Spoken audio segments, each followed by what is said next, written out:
Welcome to Interceptor Beyond podcast. My name is Arthur, and today we have Hippie Death Cult. And today I talked to Eddie. The interview was recorded on 22nd of November 2023, and finally I got to edit this while I'm on holiday. And yeah, it was great. It was a great interview. It was great talking to Eddie. It was great to hear and see the live performance of the Hippie Death Cult. The evening was amazing, the show was amazing, and everything was great. I mean, it was freaking awesome. It was recorded at the Arena, the show was at the Arena. It was great. I mean, I have nothing to add. Fucking awesome. This is the last interview of 2023, and thanks to all the bands that participated in the interviews, all the people behind the scenes of those bands, the management, PR agencies, friends, whatever. Thank you very much. Another intense year, and I'm glad that Hippie Death Cult was the last episode of this year. It's awesome to end with a banger. Well, anyways, before we continue with the interview, don't forget to follow this podcast on any platform of your choice. Leave a rating and follow the podcast on Instagram at Interceptor Beyond, blah blah blah, all that shit. Subscribe, hit like. Anyways, let's talk to Eddie. Absolutely, this is Eddie Brnabic from Hippie Death Cult. Eddie, we last time we recorded was like 1 year ago at Viper Room. It was, I think, September or something like this. Do you remember? I think, yeah, I was September or October, one of the two. Our recording session last time was like the perfect setup because we were outside on the table. It was dark, super quiet. The sound was going all way. No echoes or anything like this. You were super cool. You know?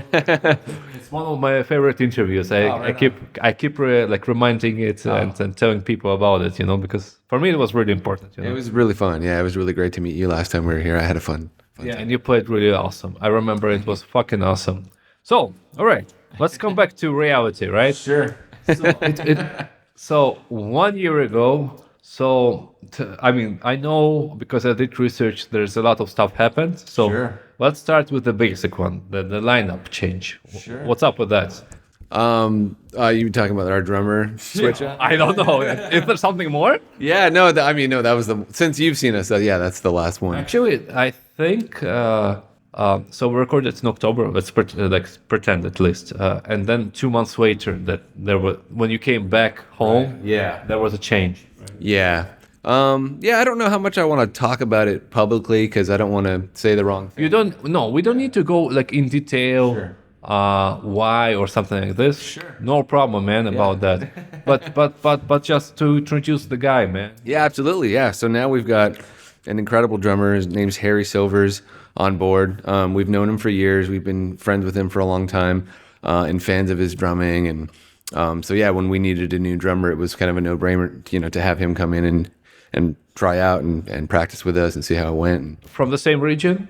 Yeah, he's from Portland also. Are you still based in Portland? Yeah, we're still based in Portland, but we're all over the place. We've been touring like crazy. But yeah, we're all still based in Portland. We just got like a new headquarters there that's really cool. And yeah, and the chemistry's been on fire between the three of us. So we've just been going with it, and it's been really fun. All right, but two things. Okay, you said new headquarters. You mean like a studio? Yeah. All right, totally. I think last time you what was the name of the studio when you recorded? 3-8 somewhat. Wait, what was it? It was 111. It was like our whatever, right? Yeah. So what about the new headquarters? Because you mentioned that new headquarters, it's important. Sure. What is it? Well, we had for the last several months, we were kind of like, it's actually really hard to find a good spot in Portland to practice. Why? There's not a lot of facilities, and the ones that are more common are just not the best quality or like the biggest, they're basically like just particle board rooms. There's no soundproofing. They're very small. We were kind of stuck in one of those for several months just to have a place to play. And I mean, we were grateful to have a place to play, but man, but for me from outside, thinking like Portland, this is like a place where it's like an iconic place. It should be like filled with high quality shit. Yeah, there's a lot of high quality bands there, but there's not a lot of high quality like places to practice. It's good. You got to really kind of find a diamond in the rough there. And yeah, recently, like a few months ago, we had an opportunity to get a really nice place. It's got windows and it's got like, Do you need windows? you don't need windows, but it's nice. You know, like the last place was like a room within a room with no ventilation whatsoever. It was hot as fuck. Yeah. Classic practice.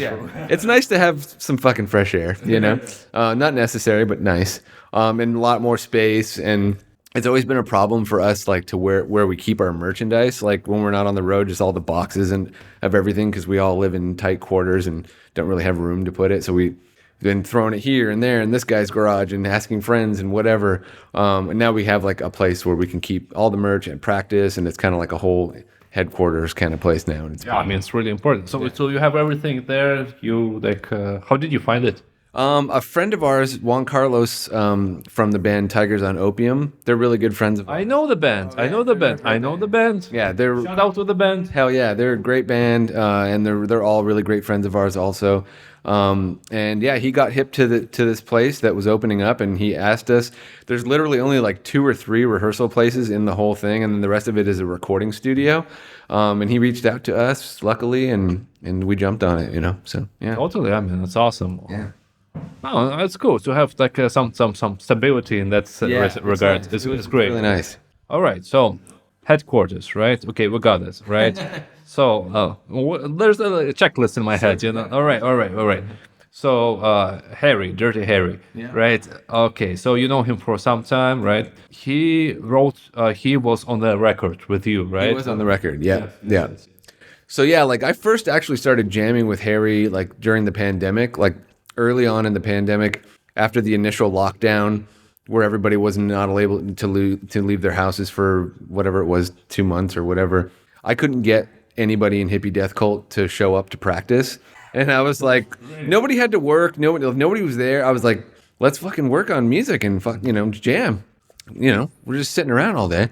But yeah, nobody really wanted to get together and do things. So I was talking with Harry, and he's like, I can't get my band to jam either, you know. And so I'm like, well, fuck it, let's just start jamming. And we would get together almost every day and just plug in, and no agenda, just jam, you know. And that's when I realized, you know, like there was some chemistry there, and he had expressed interest in playing with me or us or whatever, you know, at that time also. And that was, you know, a couple years ago. So yeah, like again, that was one of the reasons that we reached. When the time came, it was perfect situation with it. Yeah, totally. How is it for Harry? I mean, where did he play before? So he was playing in a band called Robots of the Ancient World, which is another great band from Portland. We've been friends with them for years. And yeah, so yeah, that's how we met him, was through them, and he's been playing with them for I think 2 or 3 years. I think he started when he was like 18 or something when he joined that band. Drums and stuff always. Drums, yeah. And he also, like on the recordings, he was doing some other percussion, and I think he played some organ, and he does this cool like this thing on guitar called gliss.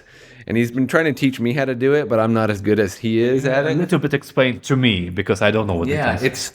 It's like we've been using drumsticks, but it's some kind of stick, and the way you just kind of rub the strings, and if you move it across the neck, you can play different notes, and it like sustains almost like an ebow. It's like almost kind of like a violin kind of, but I don't know. It's really Jimmy weird. Page.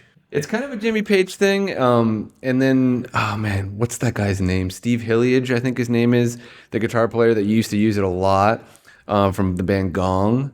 I think that's his main inspiration on that, but he's really good at doing it. So yeah. So anyways, I think he was doing a bit of that in that band on the recordings and stuff, and he played a little bit on this album too. Which song? Can we like? Can you remember? Yeah, it's on Tomorrow's Sky, and it's very faint. Okay. But it's almost going through the whole song, like. All right. For us to check it out. You know? Yeah, it's you can hear it at the very, very beginning of it. And then once everything kicks in, it's there, but it's like you have to really listen for it. And he thought he was just doing it in the beginning for the very start of the song, but we never hit stop. And he's just like looking at me like, when the fuck do you want me to stop? You know, I'm like, no, do through the whole fucking song, dude. Oh, this is perfect. It's the magic. That's how it's going. Yeah, exactly. Yeah. So he's just sitting there for like 7 minutes just going, you know, yeah. But yeah, it turned out cool. Yeah. And it's one of those little just like hidden nuggets that's kind of... Dude, like the album is fucking awesome. Oh, thank you. Yeah. No, glad you like it. For real. I think it's like it's different and beyond. Wow. Okay. I would say like this. it's different from your previous stuff. Sure. I mean, we have Laura singing like Yeah. more extensive. You're doing your crazy shit with the guitar even more. Sure. Like, Total Annihilator is like, this is like a fucking awesome, you know? Right Like, on. Glad to I fucking love it. If you're gonna play it live tonight, you're gonna destroy the crowd, man. Cool. Right on. No, the whole album is the Harris drumming is amazing. Like the whole album is really cool. It's really, really, really cool. Awesome. Really cool. Really cool. Really cool.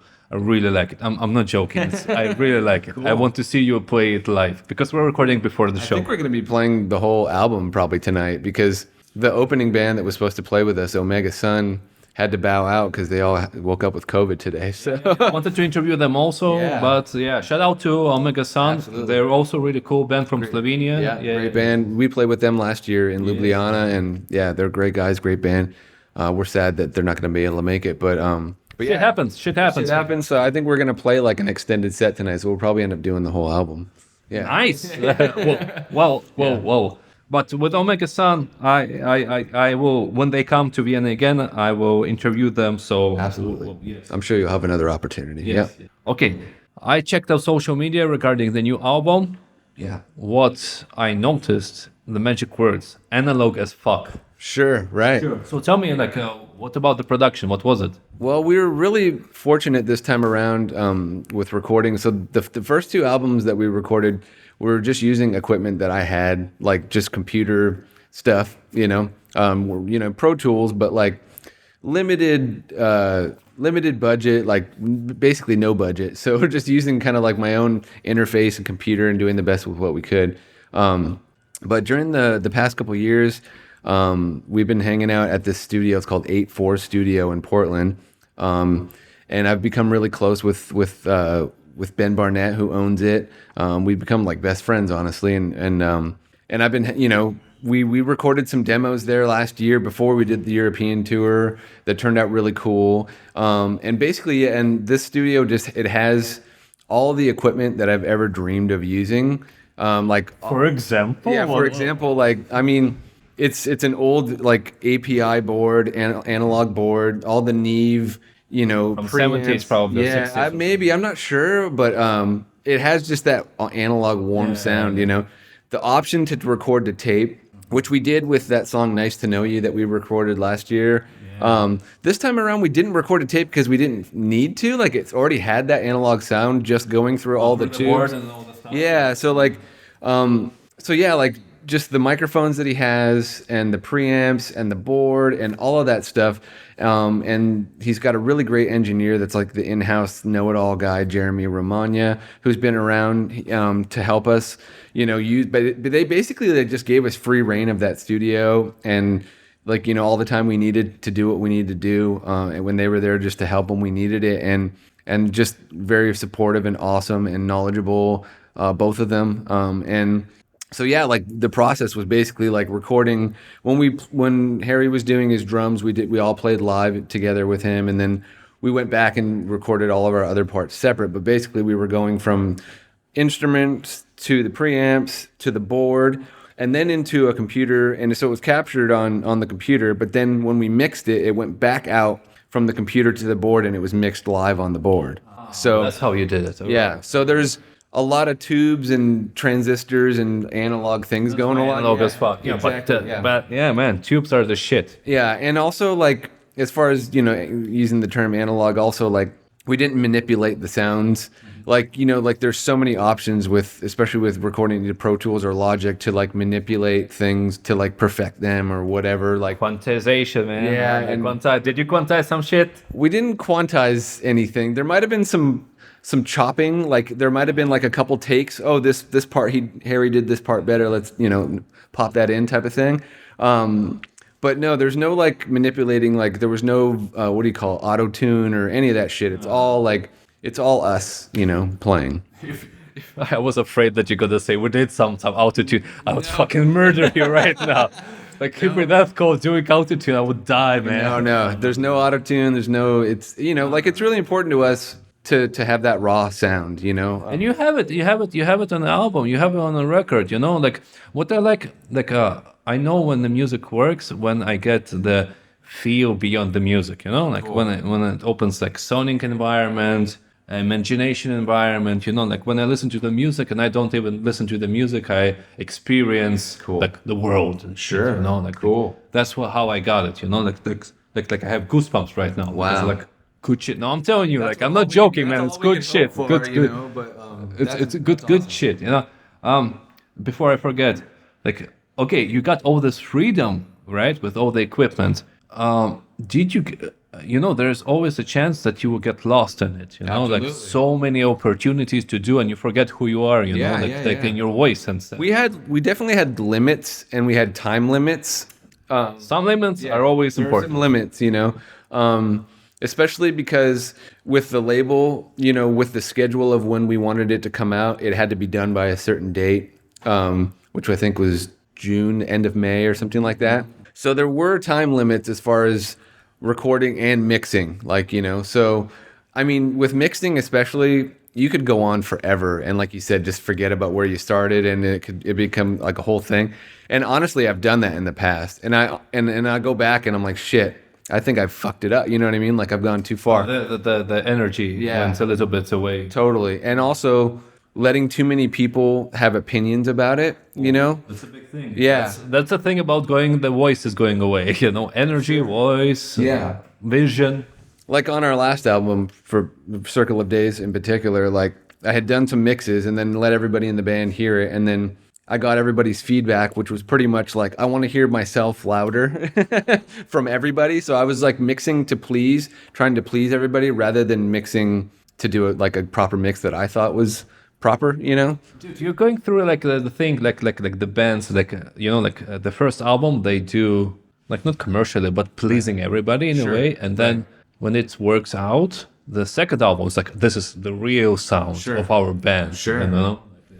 And that's kind of how I feel with this album. Like it's like I said, we wanted to capture the tones and the sounds very naturally, so that we didn't have to manipulate, even do too much EQ or whatever. Like just have it.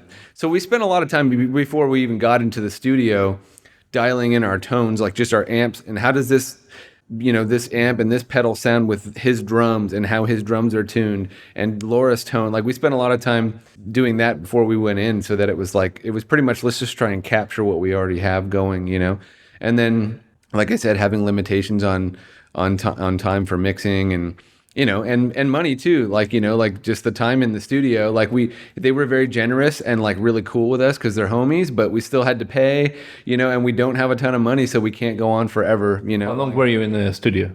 Oh man, I think months, 2 months. I think like total it was a month or just over a month, including mixing. It's a lot. Yeah, I mean, so it was quite a bit. Yeah. And I was there the whole time, because I was there for the drums and for the bass and for the guitars and vocals. And did you manage to experiment on something that you always wanted to do, like something that you like? Okay, finally I can do this on this album. Like if you maybe, I mean, I know that you have a collection of riffs and stuff that you constantly compose stuff, but maybe it's something that you like. Okay, maybe with this equipment I can do this and that, or I'm trying to think if there was anything out of the ordinary.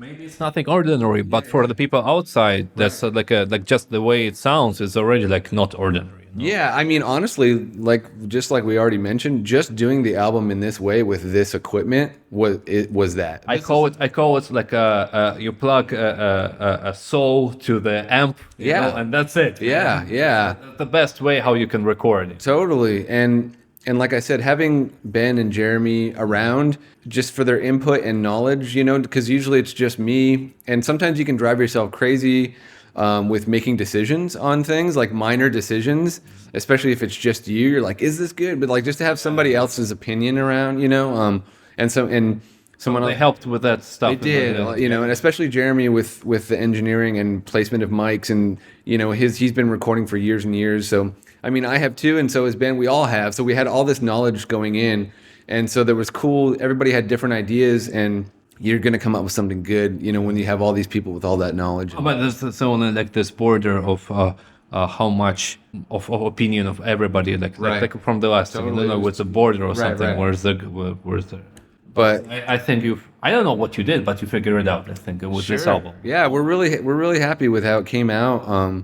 Reviews are good. Everybody likes it. I think the crowd will love it also. Like live. I mean, like I've seen you live, so I know that like it's you're fucking killer. So no, it's amazing. It's been going over really well. And you know the album just came out, so we just in October. So like there's still a lot of people at the shows that don't even know the songs yet, or like especially in Europe, like a lot of European crowds, they come out to just check out the band, but don't necessarily know what we're so. But everybody's been leaving happy and buying the vinyls and asking for pictures and autographs. Because you do your fucking awesome shit, man. I've seen you on stage, of course. Especially, I told everybody like who were like standing outside that you should come close to the stage. Sure. Because when you feel like the energy from all the people, like last time that I was there, this was amazing. Right on, yeah. Oh, fucking awesome, man. Yeah, right on. All right, so album release, right? So the plan right now is you're gonna tour, promote this album, right? Yeah. Do you have something? I mean. Usually I ask about the plans and stuff, right? Totally. Right. But you just the album just came out. Sure. Like, I don't know what to ask you regarding. So yeah, I mean, we want to push it as much as we can. Yeah. We have limited resources right now, like as far as exposure, and also I'll be frank, we don't have any money to do like say music videos or like ads or anything to push it beyond like the organic posting on Instagram and Facebook and shit like that. So we're gonna go back, and I do a little bit of video editing and stuff like that. Yeah, you do good shit. I've seen your photographs and the video. I know you. Okay, stuff, yeah. So I'm probably gonna try and throw something together just over the winter to keep the awareness. Do more with the lens where it's like a hexagonal, totally, because nobody has that, the prism and all that shit. Yeah. So we'll probably do a video or two if we can. I was thinking about maybe even compiling a bunch of live footage and tour footage and stuff and just making some sort of video like that. I want to just keep the awareness of the album going as much as we can with what we have, with what we can do. I might do some guitar playthrough things or some drum playthrough things for people. Yeah, try it out. Yeah, definitely. Like because I know that you're technically like really cool, right? If you can do it like to explain some stuff that you do. Yeah. To teach it somebody, that will be cool. That will be cool. I know that your level is high, so for somebody to learn, that would be really cool. Yeah, I think it'd be cool, and people have expressed that they want me to do stuff like that. So I'm gonna explore that. We're not gonna be touring a whole lot during the winter, just because it sucks to tour in the winter. I interviewed the Melvins, and they said we never tour in the winter. Fuck that. Totally. Only on summer. We're gonna be doing like a big homecoming show in Portland when we get back from Europe to celebrate the album and stuff. I think honestly our plan is to start working on new material over the winter. We have a lot of stuff like ideas brewing but we've never had the time to obviously we just got done with this record, so we haven't had the time to really start writing together. And I know we're all really excited to do that, especially Harry because he'll be here from ground zero, like whereas coming in from the last record, a lot of the stuff was already written, and I mean, he most certainly put his own stamp on it and made his own choices and made it what it is, but I know he's really excited to be a part of something from like the ground zero thing. So we're excited about that, and we want to get a head start on that because as soon as the spring and summer hits, we're going to be back on the road like crazy again. We're coming back to Europe again. I'm going to be doing like maybe a 2-month tour here and going to the UK even, and everywhere that'll have us. Try to hit every festival that'll have us and do all that. And then when we get back, we're going to do a giant North American tour across Canada and the United States. Professional. Yeah. Of course, man. So just going for it, as much as we can. So that's how we should do it, actually. I have nothing to say against it.